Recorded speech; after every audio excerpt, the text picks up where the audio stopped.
হবিগঞ্জের মাধবপুরের মনতলায় চট্টগ্রাম থেকে সিলেটগামী তেলবাহী ট্রেনের 6টি কন্টেনার লাইনচ্যুত হয়েছে।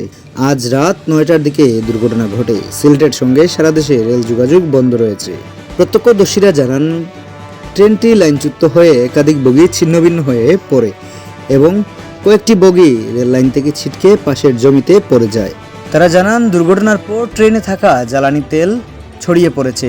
স্থানীয় কিছু মানুষ তা বালতি ভরে নিয়ে যেতে দেখা গেছে। Noapara railway station master Mohammad Monir Mia ঘটনার সত্যতা নিশ্চিত করে জানান, সিলেটগামী তেলবাহী ট্রেনটি হঠাৎ লাইনচ্যুত হয়ে রেল লাইন থেকে ছিটকে পড়ে। তিনি আরও জানান, দুর্ঘটনার পর রেলওয়ে কর্তৃপক্ষ ঘটনাস্থলে উদ্ধার কার্যক্রম পরিচালনার জন্য প্রস্তুতি নিচ্ছে। তবে তাৎক্ষণিকভাবে দুর্ঘটনার সুনির্দিষ্ট কারণ এবং কোনো হতাহতের খবর পাওয়া যায়নি। এদিকে ঘটনার পরেই রেলওয়ে কর্তৃপক্ষ ঘটনাস্থলে পৌঁছে উদ্ধার কাজ শুরু করে। শিপন চন্দ্র জয়, সিলেটের মানচিত্র।